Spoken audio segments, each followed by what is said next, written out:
ओम श्री परमात्मने नमः। वासुदेवा सर्वम। ज्ञान भक्ति और शरणागति का सार। ज्ञान और भक्ति का अद्वितीय संगम।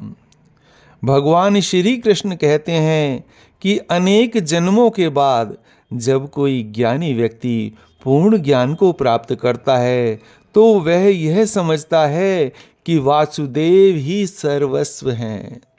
ऐसा महात्मा जो इस सत्य को जानकर भगवान में पूरी तरह से लीन हो जाता है, अत्यंत दुर्लभ है। भगवान की सर्वव्यापकता का महत्व। वासुदेव यानी परमात्मा संपूर्ण सृष्टि में व्याप्त हैं। यह सृष्टि भगवान का ही स्वरूप है और उससे परे भी वही है। सृष्टि का निर्माण, स्थिरता और प्रलय सब भगवान के संकल्प से ही होता है। सब कुछ परमात्मा में ही स्थित है, लेकिन यह भी सत्य है कि परमात्मा इन सब से परे है। अपरा और परा प्रकृति की व्याख्या। अपरा प्रकृति यह भगवान की स्थूल प्रकृति है जो पंच महाभूत पृथ्वी, जल, तेज, वायु, आकाश और 3 सूक्ष्म तत्वों मन, बुद्धि, अहंकार से बनी है। परा प्रकृति जीवात्मा भगवान की परा प्रकृति है जो जगत को धारण करती है। दृष्टिकोण में शुद्धता और परिवर्तन। जगत है, यह धारणा हमारी स्वयं की बनाई हुई है। यदि हम यह मान लें कि सब कुछ भगवान ही है और उनके अलावा कुछ भी नहीं है, तो यह हमारी दृष्टि का परम शुद्धिकरण होगा। राग द्वेष का त्याग आंतरिक शांति का मार्ग। सार संसार में अच्छे बुरे, सुख दुख, राग द्वेष की भावना करना, यह सब भगवान के प्रति हमारे अज्ञान का प्रतीक है। परमात्मा को सर्वस्व मानते हुए इन भावनाओं का त्याग करना चाहिए। सच्चा ज्ञान वासुदेव सर्वम का बोध। सच्चा ज्ञान वही है जिसमें यह बोध हो कि संपूर्ण सृष्टि वासुदेव का ही स्वरूप है। इसके अतिरिक्त कुछ भी वास्तविक नहीं है। इस ज्ञान को प्राप्त करने के लिए निरंतर साधना, समर्पण और भगवान के प्रति श्रद्धा की आवश्यकता है। वासुदेवा सर्वम का यह ज्ञान दुर्लभ है, परंतु यह भगवान की कृपा से हमें प्राप्त हो सकता है।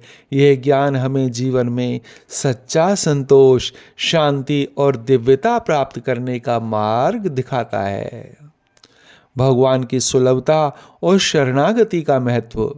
परमात्मा सुलभ हैं, लेकिन उन्हें सच्चे हृदय और दृढ़ शरणागति से प्राप्त किया जा सकता है। असली शरणागति वह है जिसमें मैं और तुम का भेद समाप्त हो जाता है और केवल भगवान ही शेष रह जाते हैं।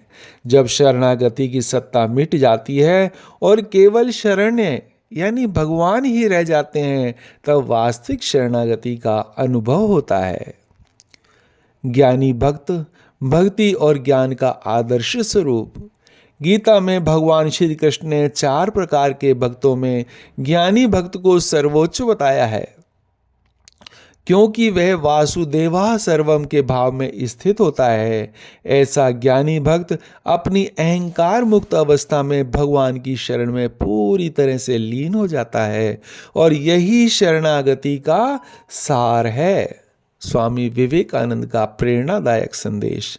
स्वामी विवेकानंद जी की आध्यात्मिक यात्रा तत्वमसि तुम वही हो से प्रारंभ होकर अहम ब्रह्मास्मि मैं ब्रह्म हूँ के अनुभव तक पहुँची। उनके जीवन का यह संदेश हमें यह समझने के लिए प्रेरित करता है कि आत्मा और परमात्मा में कोई भेद नहीं है। यह ज्ञान ही मोक्ष का द्वार खोलता है। मनुष्य जीवन की दुर्लभता और इसे सार्थक बनाने का मार्ग। मनुष्य जन्म, सत्संग, भगवत गीता और भगवान के नाम का मिलना, यह सब भगवान की विशेष कृपा का प्रतीक है। यह समझने की आवश्यकता है कि इन दुर्लभ अवसरों तथा समय का उपयोग करते हुए भगवान के नाम और भजन में रत रहकर अपने जीवन को सार्थक बना लेना चाहिए। वासुदेव सर्वम का भाव, भेदभाव और अहंकार से मुक्ति। जीवन के हर क्षण में वासुदेव सर्वम, सब कुछ भगवान ही है, के भाव को बनाए रखना चाहिए। यह भाव हमें अहंकार, राग, द्वेष और भेदभाव से मुक्त करता है और भगवान की सच्ची शरणागति की ओर ले जाता है। पूर्ण समर्पण और भगवान पर भरोसा। जिसने अब तक हमारी देखभाल की है वही आगे भी करेगा। हमें अपने उद्धार की चिंता छोड़कर भगवान पर भरोसा रखना चाहिए और उनके प्रति पूर्ण समर्पण करना चाहिए। स्वामी जी के संदेश का युगानुकूल सार। स्वामी जी का यह संदेश आज के युग में भी उतना ही प्रासंगिक है जितना उनके समय में था। यह न केवल आध्यात्मिक जागृति का मार्ग प्रशस्त करता है, बल्कि यह भी सिखाता है कि ईश्वर और आत्मा का संबंध किसी बाहरी साधन से नहीं, बल्कि आंतरिक शुद्धता और सच्चे ज्ञान से प्रकट होता है। गीता और स्वामी जी का यह व्याख्यान हर साधक को आत्मचिंतन और जीवन में ईश्वर की उपस्थिति का अनुभव करने के लिए प्रेरित करता है। हरे कृष्णा हरे कृष्णा हरे कृष्णा।